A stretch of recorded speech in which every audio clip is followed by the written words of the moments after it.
Hey guys, welcome back to Boss Fan TV, and today we're doing a match reaction to our 2-0 win against St. Pat's last night at Richmond Park. Brilliant win, great performance yet again.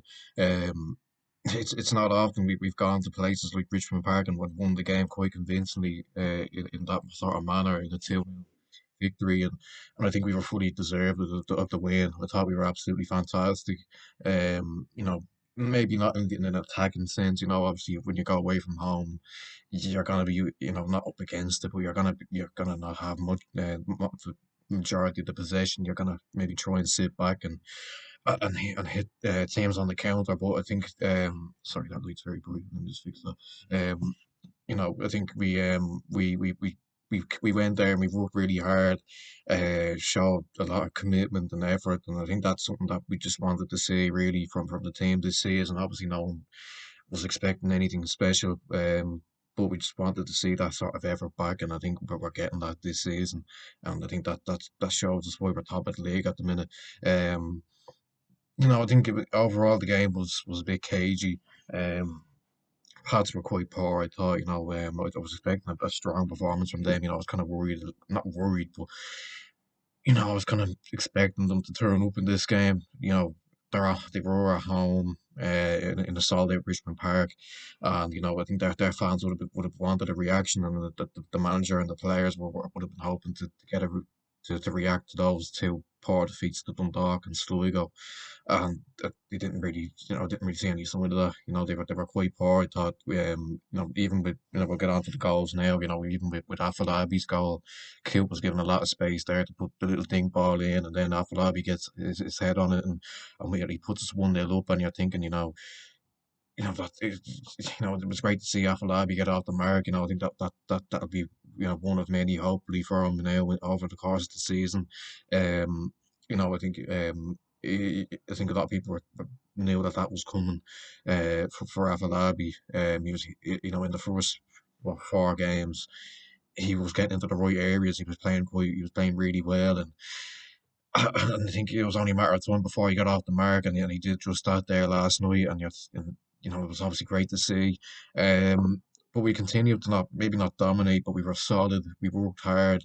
Didn't give Pats much of an op- give sorry give much Pats give Pats much of an opportunity to go forward and attack us, and that was great to see, because there's been times in the past where we have done well in games, and we just haven't quite got that killer instinct, that defensive backbone in a way, and we had that throughout the game last night. I thought individuals, I thought Casper and Novak were brilliant at the back. They were there were brick walls really at the back for us there last night, and it was, particularly Casper. He was clear on everything. He was getting stuck in, and I think that's something that we've seen from him in the first five games that a lot of people really like. And obviously he's only on loan. We don't know what his contract situation is at his parent club, but hopefully we can sort something out if he continues to play well. Um, we can get him on a permanent. You never know. We thought Novak looked better. I think there were times against Drogheda where maybe he looked a little bit shaky, but he was very, very solid there last night. I thought Ali Q was brilliant. Again, I think he's just been a completely different player to what we saw last year. A lot of people were expecting him to leave. He looked like he wasn't really bothered towards the end of the season. He was sent to train with the under 19s by Pender. And now, look at him. He's been our best player for me since the start of the season. Um, I know, a lot of people thought, sorry, not Ali Cook, Paddy Crook had a bit of a shaky game, but I actually thought he did okay. Him and Flores were quite solid.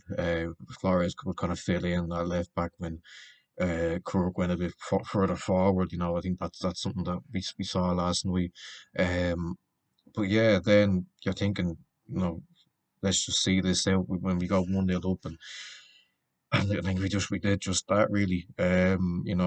Then Jamie Lennon gets a yellow card, or second yellow, should I say? And I actually kind of forgot that he'd been booked. When the card was given, you could hear the thud from the away end, like you could hear just like that kind of bang from the away end, and you're thinking, Jesus, what's happened?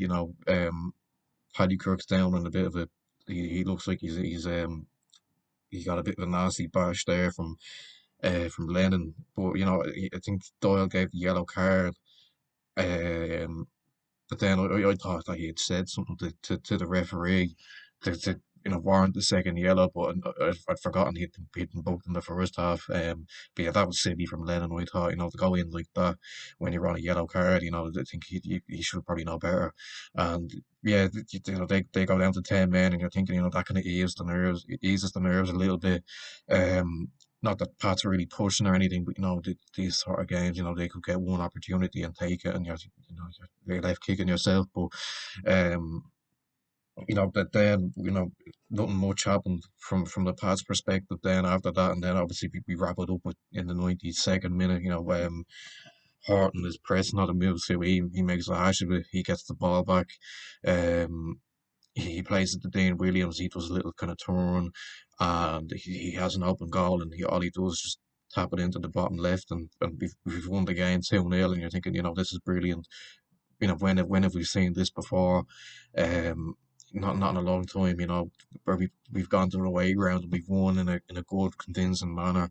2-0 like that, and I think that's just credit to Devine and the players really who they've just worked so hard since Devine's come in. He's really put in a kind of hard work and solid ethos as well. With that attacking threat.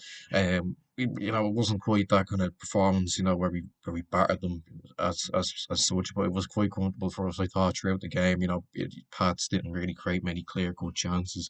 Talbot made a good save there. I think that was kind of the only time where we were put under a little bit of pressure from a header from a corner, which was a brilliant save. I thought Talbot looked a lot more composed and assured last night than he had maybe in the other games at the start of the season, like Cork and the draw of the game where he made a bit of a mistake. But yeah, I thought he improved big time last night. But yeah, look, we've won another game. We're top of the league. Obviously, should we get carried away? Look, but I think there's a good side there. There's a really good, strong spine there, and who knows what we can achieve this season. I think if we can stay together, united, all singing out the same hymn sheet, keep on winning games, keep on working hard, getting forward, scoring goals. I think that's the key to us.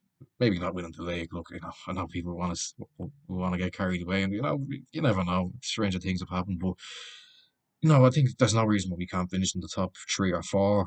We've seen it this season.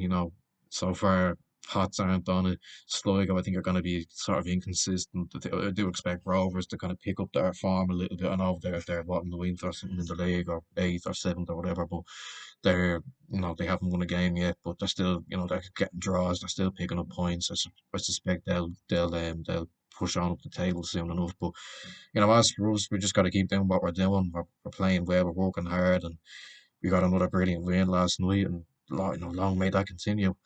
Anyway, that's where I'm going to end the video. Make sure you like, subscribe, share, comment down below what you thought about the game, what you're thinking heading into the UCD game next week. We'll do a preview for that on Thursday, and I'll see you for that video. And yeah, thanks for watching.